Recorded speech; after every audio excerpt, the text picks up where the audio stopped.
For a long time, I thought the problem was that I just hadn't figured things out yet. That I was missing some piece of information everyone else had, or that I simply needed more discipline, better coping strategies, or more exposure to the things that overwhelmed me so they would eventually stop doing that. But the longer you live inside a nervous system that doesn't quite fit in, the harder it becomes to believe that this is true. Because society wasn't built with nervous systems like mine in mind. It was built on assumptions that actively work against them. From the very beginning, you're placed into environments that quietly assume a certain baseline level of functioning, a tolerance for noise, speed, unpredictability, social exposure, emotional regulation, and sustained effort and energy output. And these assumptions are so normalized that they rarely feel like assumptions at all at this point. They're treated as neutral, universal expectations.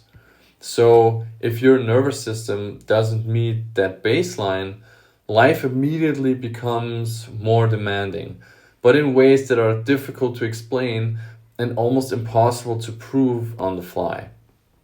A quick side note for everyone new to this channel: hi, my name is Tom. I'm autistic and I use this channel to write essays about experiencing life in general and as someone who is neurodivergent. So if you're interested in any of that, feel free to subscribe. What I understand today is that my nervous system reacts intensely to things that are treated as neutral. School is usually where this becomes obvious for the first time. When you experience bright lighting, constant background noise that you can't remove yourself from anymore, rigid schedules, forced transactions and transitions, performance pressure, and just the general expectation that you can focus, socialize, you know, regulate yourself and absorb information simultaneously for hours at a time. It's just treated as the standard. And if that overwhelms you, no one really pauses to question whether the environment itself might be the problem. Instead, the conclusion is usually personal, right? You're distracted, you're unmotivated, you're not applying yourself. So, this idea that your nervous system might already be overloaded by just being there never really enters the conversation at all. And adulthood doesn't fundamentally change this. It just gives it a better branding and makes it even harder to be heard at that point. Because the workplaces basically replicate the same structure but now under the guise of professionalism.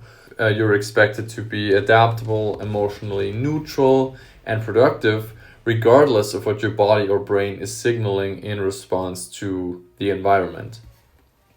And when you struggle, the assumption again is not that the system is hostile, it's that you are somehow not applying yourself properly. The problem is that modern society is optimized only for a very narrow range of nervous systems. Systems that tolerate overstimulation without shutting down. Systems that respond to pressure with increased output rather than collapse. Systems that can ignore bodily signals, suppress, any discomfort, and are just adapted for prioritizing output over anything else, regardless of the cost.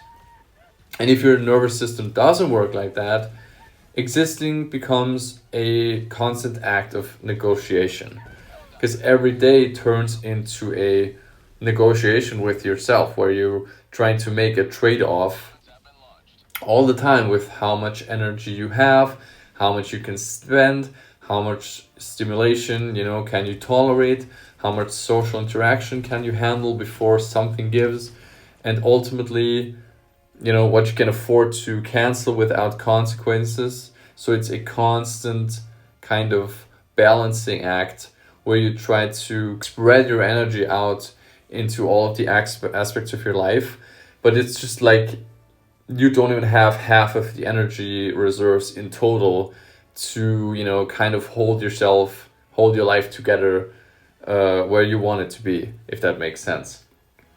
And I can't explain how scary it feels to be so deeply exhausted that you literally cannot fathom where you will get the energy to feed yourself today, and just like in general, you know, take care of yourself, your home, and like, you know, earn money and all of that stuff. You know, forget about working a full-time job, and the absolute dread of the realization that for the rest of this existence you will have to, you know, somehow find a way to manage your symptoms and push through pain and discomfort every day, even on your good days, right? Because at some point the standard for what counts as a good day gets ridiculous, but you don't really have any other choice, and you just have to hope that, you know, you will not end up at some point not being able to hold your life together anymore. And what makes this especially exhausting is that most of this effort is invisible. From the outside, you often look fine. You can speak clearly, you're articulating your thoughts, you show up in general, and you function well enough to keep expectations high, right? And that gap between how you appear and how you actually experience the world is where a lot of this damage happens. You're ignoring your own limits, you're pushing, you know, past warning signs, and you're always overriding your own nervous system again and again because everyone else seems to manage just fine, right? It's just you that seemingly can't. Until one day, your system stops cooperating altogether.